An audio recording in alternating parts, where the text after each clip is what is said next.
Welcome back to clean news UP. चलिए देखते हैं उत्तर प्रदेश की 25 फटाफट बड़ी खबरों को। इससे पहले आप न्यूज को कहां से देख रहे हैं हमें कमेंट में बताना बिल्कुल ना भूलें। साथ ही हमारे फेसबुक पेज को भी फॉलो करें। फेसबुक पेज का लिंक डिस्क्रिप्शन में दिया गया है। अब बुजुर्गों को 1000 रुपए पेंशन, गोरखपुर और वाराणसी को मेट्रो की सौगात। उत्तर प्रदेश के वित्त मंत्री सुरेश खन्ना ने विधानसभा में राज्य का 6,15,518 करोड़ का बजट 2022-23 पेश किया। वृद्धावस्था पेंशन योजना के तहत अब 1000 रुपए मिलेंगे। गोरखपुर और वाराणसी में मेट्रो की सौगात मिली है। इसके अलावा प्रधानमंत्री उज्ज्वला योजना के तहत लाभार्थियों को साल में 2 निःशुल्क LPG सिलेंडर मुफ्त देने का ऐलान किया गया है। अयोध्या में अंतर्राष्ट्रीय एयरपोर्ट के लिए बजट का प्रावधान। रोजगार के लिए सर्वेक्षण को बजट में स्थान दिया है। अयोध्या में अंतर्राष्ट्रीय एयरपोर्ट के लिए बजट प्रावधान किया गया है। बुजुर्ग पुजारियों के पुरोहित कल्याण बोर्ड के गठन का प्रावधान किया गया। युवाओं के लिए स्वामी विवेकानंद योजना के तहत टैबलेट और स्मार्टफोन के लिए बजट का प्रावधान किया। हर जिले में अभ्युदय कोचिंग की सुविधा का प्रावधान किया गया। 6 जर्जर चीनी मिलों के विस्तार और आधुनिकीकरण का प्रावधान किया। 2019 के कुंभ ने नई पहचान बनाई थी। अचल आवासीय विद्यालयों की स्थापना के लिए 300 करोड़ की व्यवस्था। वित्त मंत्री सुरेश खन्ना ने कहा कि पंजीकृत निर्माण श्रमिकों के बच्चों और अनाथ बच्चों को कक्षा 6 से 12 तक गुणवत्तापूर्ण निःशुल्क आवासीय शिक्षा प्रदान किए जाने के लिए प्रदेश के 18 मंडलों में प्रत्येक मंडल में एक अटल आवासीय विद्यालयों की स्थापना कराई जा रही है। इससे 300 करोड़ रुपए की व्यवस्था प्रस्तावित है। योगी बोले, हर घर से एक व्यक्ति को रोजगार देंगे, प्रदेश को देश के नंबर 1 अर्थव्यवस्था बनाएंगे। मुख्यमंत्री योगी आदित्यनाथ ने कहा कि प्रदेश सरकार ने लोक कल्याण संकल्प पत्र के 130 संकल्पों में से 97 संकल्पों को पहले ही बजट में लागू करने का प्रावधान किया। उन्होंने कहा कि संकल्प पत्र की 44 नई घोषणाओं सहित कुल 97 संकल्पों को पूरा करने के लिए बजट में 54,883 करोड़ रुपए का प्रावधान किया गया है। विधानमंडल के दोनों सदनों में वित्तीय वर्ष 2022-23 का बजट प्रस्तुत होने के बाद मीडिया से बातचीत में मुख्यमंत्री ने कहा कि हर परिवार से एक व्यक्ति को रोजगार और स्वरोजगार से जोड़ने के लिए सर्वे किया जाएगा। उत्तर प्रदेश बोर्ड परीक्षा परिणाम को लेकर बड़ा अपडेट। कोरोना के भयानक दौर को झेलने के बाद बोर्ड परीक्षाओं का आयोजन और उनके परिणाम को समय से जारी करने के लिए राज्य और शिक्षा विभाग बधाई के पात्र हैं। इसी कड़ी में अब उत्तर प्रदेश बोर्ड परीक्षा के परिणाम भी कभी भी जारी हो सकते हैं। उत्तर प्रदेश माध्यमिक शिक्षा परिषद राज्य में कक्षा 10वीं और 12वीं की बोर्ड परीक्षाओं के परिणाम को ऑनलाइन माध्यम से जारी करेगा। जिन छात्रों ने बोर्ड परीक्षा में भाग लिया वे अपना परिणाम UPMSP की आधिकारिक वेबसाइट upmsp.edu.in पर जाकर चेक और डाउनलोड कर सकते हैं। हालांकि ऐसी सूचना मिली है कि इस बार छात्रों को उनके परिणाम आधिकारिक मेल ID पर भी भेजे जाएंगे। किसानों की दुर्घटनावश मौत या दिव्यांगता पर 5 लाख रुपए। उत्तर प्रदेश के वित्त मंत्री सुरेश खन्ना ने गुरुवार को विधानसभा में राज्य का 6,15,518 करोड़ का बजट 2022-23 पेश किया। यह प्रदेश के इतिहास का सबसे बड़ा बजट है। इसमें किसानों के लिए काफी कल्याणकारी घोषणाएं की गई हैं।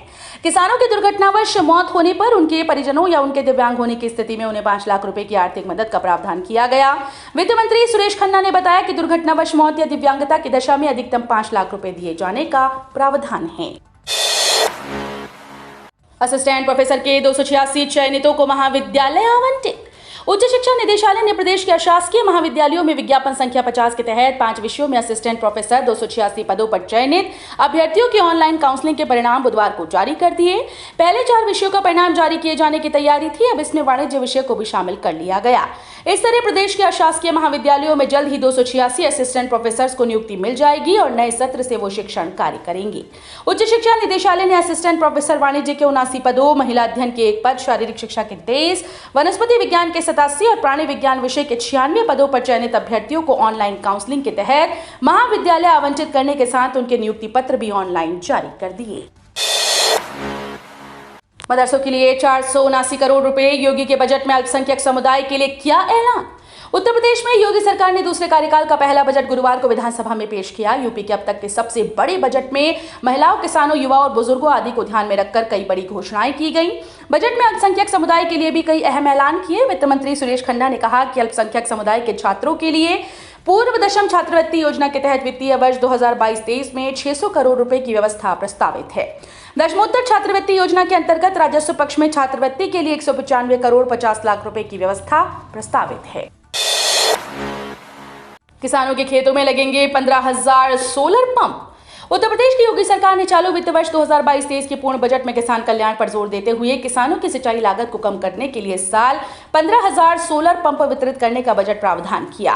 वित्त मंत्री सुरेश खन्ना ने गुरुवार को विधानसभा में पेश बजट प्रस्ताव के माध्यम से कहा कि कृषकों को सिंचाई हेतु डीजल और विद्युत के स्थान पर वैकल्पिक ऊर्जा प्रबंधन के लिए प्रोत्साहित किया जा रहा है। उन्होंने कहा कि इसके लिए सरकार ने प्रधानमंत्री किसान ऊर्जा सुरक्षा और उत्थान महाअभियान योजना के अंतर्गत किसानों को खेत पर ही सोलर पंप लगवाए जा रहे हैं। अब सुपरफास्ट और एक्सप्रेस ट्रेन में भी राजधानी शताब्दी की तरह अनाउंसमेंट, यात्रियों को होगी सहूलियत। राजधानी और शताब्दी की तरह सुपरफास्ट और एक्सप्रेस ट्रेन में भी अनाउंसमेंट सिस्टम लगाने की तैयारी चल रही है। अनाउंसमेंट सिस्टम लग जाने से यात्रियों को काफी सहूलियत होगी। ट्रेन के अंदर जानकारी मिलती रहेगी कि कौन स्टेशन गुजरा है और कौन आने वाला है। इस सुविधा को शुरू करने के लिए बोर्ड स्तर पर तैयारी शुरू हो गई। प्रयोग के तौर पर हर जोन के प्रमुख 2 से 3 ट्रेन में इस सुविधा को शुरू करने की योजना है। इस सिस्टम के शुरू हो जाने से किसी भी प्रकार की जानकारी यात्रियों को काफी आसानी से उनकी बर्थ पर ही दी जा सकेगी। डीएलएड में 15 जून के बाद से आवेदन 2,18,300 सीटों पर होगा एडमिशन। परिषदीय प्राथमिक और उच्च प्राथमिक स्कूल में सहायक अध्यापक भर्ती के लिए अनिवार्य योग्यता डिप्लोमा इन एलिमेंट्री एजुकेशन में 2022-23 सत्र में प्रवेश के लिए 15 जून के बाद से आवेदन लेने की तैयारी है। सूत्रों के अनुसार परीक्षा नियामक प्राधिकारी कार्यालय ने नए सत्र में प्रवेश की समय सारणी भेज दी है। शासन से मंजूरी के बाद आवेदन लिए जाएंगे। प्रवेश पूर्व की तरह शैक्षणिक गुणांक के आधार पर मिलेगा। पिछले सत्र में डीएलएड की कुल 2,18,300 सीट्स में से 96,134 ही भरी जा सकी थी।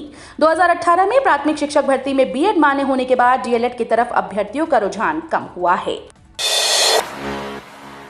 हजारों किसानों को जारी किया पैसा वापस लौटाने का नोटिस। पीएम किसान योजना के तहत किसानों को पीएम किसान सम्मान निधि की राशि प्रदान की जाती है। इसके तहत किसानों को हर साल 6,000 रुपए केंद्र सरकार की ओर से सीधे उनके खातों में ट्रांसफर किए जाते हैं।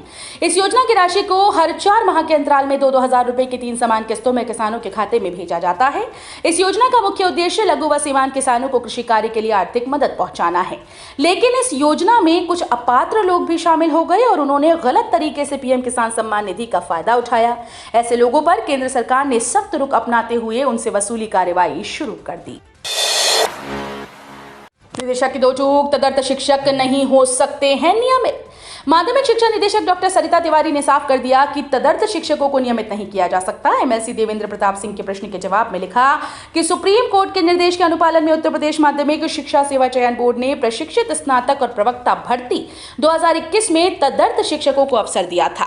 नियुक्ति के आधार पर भारांक देते हुए सफल तदर्थ शिक्षकों को नियमित शिक्षक के रूप में पैनल व कार्यभार ग्रहण कराने के आदेश जारी किए गए। सुप्रीम कोर्ट के 7 दिसंबर 2021 के आदेश में परीक्षा में असफल या प्रतिभाग न करने वाले तदर्थ शिक्षकों को विनियमित करने की कोई व्यवस्था नहीं है। रोबोटिक्स और आर्टिफिशियल इंटेलिजेंस भी पढ़ेंगे स्कूली छात्र। आईसीएसई और आईएससी में अब तकनीकी पाठ्यक्रम। कक्षा 9वीं से 12वीं तक के छात्र छात्राएं भी अब robotics, artificial intelligence, machine learning और डेटा साइंस जैसे विषय पढ़ेंगे। CISCE council for the Indian school certificate examination ने इन 4 तकनीकी विषयों को देश भर के 2700 स्कूल्स में पढ़ाने की तैयारी कर ली है। आईसीएसई में 9वीं और 10वीं और आईएससी में 11वीं और 12वीं कक्षा के लिए रोबोटिक्स और आर्टिफिशियल इंटेलिजेंस का पाठ्यक्रम तैयार कराया जा रहा है। इसके लिए सीआईएससीई ने आईआईटी दिल्ली के आईटी हब और टेक्नोलॉजी इनोवेशन हब के साथ अनुबंध किया है। गांव से लेकर शहरों तक बिछेगा सड़क और पुलों का जाल। योगी सरकार ने दिए 31,526 करोड़। यूपी सरकार ने गांव से लेकर शहरों तक सड़कों और पुलों का जाल बिछाने का इंतजाम इस बजट में किया है। इसके लिए 31,526 करोड़ रुपए का प्रावधान किया गया। वाराणसी में श्री काशी विश्वनाथ ज्योतिर्लिंग दर्शन और गंगा आरती दर्शन के लिए गंगा घाट के विपरीत दिशा में राजघाट पुल से रामनगर तक 4 लेन मॉडल सड़क के निर्माण के लिए भी 500 करोड़ रुपए दिए गए हैं। 105 अभ्यर्थियों को मिलेगी रेलवे में नौकरी। रेलवे भर्ती बोर्ड ने शुरू की प्रक्रिया। रेलवे भर्ती बोर्ड प्रयागराज ने junior stenographer Hindi, staff and welfare inspector, chief law assistant के पदों पर नियुक्ति के लिए अभ्यर्थियों के अभिलेखों का सत्यापन शुरू कर दिया है। 3 दिन में इसे पूरा किया जाएगा। इसके बाद मेडिकल परीक्षण होगा। 1 से 2 माह में 105 अभ्यर्थियों के रेलवे में नौकरी मिल जाएगी। मार्च 2019 में रेलवे ने विभिन्न श्रेणी के 105 पदों पर भर्ती के लिए विज्ञापन निकाला था। हजारों अभ्यर्थियों ने 15 से 18 दिसंबर 2020 तक आरआरबी प्रयागराज के अधीन आने वाले केंद्रों में लिखित परीक्षा दी थी। बजट 2022-23 में अगले 5 साल का विजन पेश किया गया। मुख्यमंत्री योगी आदित्यनाथ ने प्रदेश के लिए 2022-23 के लिए पेश किए गए बजट के बाद प्रेस कॉन्फ्रेंस में कहा कि यूपी सरकार का बजट आगामी 5 साल का विजन है। 2022 के चुनाव से पहले लोक कल्याण संकल्प पत्र जारी किया गया था। उसके 130 संकल्प में से 97 संकल्प को पहले ही बजट में स्थान दिया है। उसके लिए 94,830 करोड़ का प्रावधान किया है। 44 संकल्प नए हैं। उज्ज्वला योजना में लाभार्थियों को साल में 2 सिलेंडर मुफ्त दिए जाएंगे। प्राकृतिक खेती को बढ़ावा देने के लिए अगले 5 साल में पूरे बुंदेलखंड को प्राकृतिक खेती से जोड़ा जाएगा। वाराणसी और गोरखपुर को मिलेगी मेट्रो की सौगात। वाराणसी और गोरखपुर में मेट्रो रेल शुरू करने के लिए 100 करोड़ रुपए की व्यवस्था की गई। इसके साथ ही पुलिस के आवासीय भवनों के लिए 800 करोड़ रुपए आवंटित किए गए। अनावासीय भवनों के लिए 800 करोड़ रुपए, नवसृजित जनपदों में पुलिस के आवासीय और अनावासीय भवनों के लिए 300 करोड़ रुपए, नवसृजित जनपदों में पुलिस लाइन के निर्माण के लिए भूमि क्रय हेतु 65 करोड़ 70 लाख रुपए आवंटित किए गए हैं। सात सुरक्षा के येलो और रेड जोन में बढ़ेगी निगरानी। खराब सीसीटीवी कैमरे दुरुस्त होंगी। ताजमहल की सुरक्षा व्यवस्था को और सुदृढ़ करने के लिए अधिकारियों ने बुधवार को बैठक की। इसमें खराब सीसीटीवी कैमरों को सही कराने और अवैध निर्माण हटाने पर बात की गई। ताज सुरक्षा के येलो और रेड जोन में निगरानी बढ़ाई जाएगी। बैठक के बाद अधिकारियों ने ताजमहल की सुरक्षा का जायजा लिया। 25 दिन पहले एडीजी सुरक्षा विनोद कुमार सिंह ने ताजमहल की सुरक्षा व्यवस्था का जायजा लिया। उन्होंने रेड और येलो जोन को देखा था। उन्होंने मेहताब बाग, दशहरा घाट और वॉच टावर्स के बीच उगी घास को साफ कराने के निर्देश दिए थे। विदेश जाने वालों के लिए अच्छी खबर। दूसरी डोज के 90 दिन बाद लगवा सकते हैं बूस्टर डोज। ताजनगरी में बूस्टर डोज न लग पाने की वजह से जो लोग विदेश नहीं जा पा रहे उनके लिए अच्छी खबर है। विदेश जाने के इच्छुक लोगों को दूसरी डोज लगवाए हुए यदि 90 दिन का समय हो गया है तो वो बूस्टर डोज लगवा सकते हैं। स्वास्थ्य विभाग की ओर से इसके लिए जिले के 6 केंद्रों पर व्यवस्था की गई है। मुख्य चिकित्सा अधिकारी डॉक्टर अरुण श्रीवास्तव ने बताया कि विदेश जाने के इच्छुक लोगों को बूस्टर डोज लगाए जाने के संबंध में प्रदेश सरकार की ओर से दिशा निर्देश जारी कर दिए गए हैं। जिले में उसके अनुरूप टीकाकरण शुरू करा दिया गया है। अखिलेश के शव के वाकयुद्ध पर चढ़ा प्रयागराज का सियासी पारा। समर्थकों ने दिखाया गुस्सा।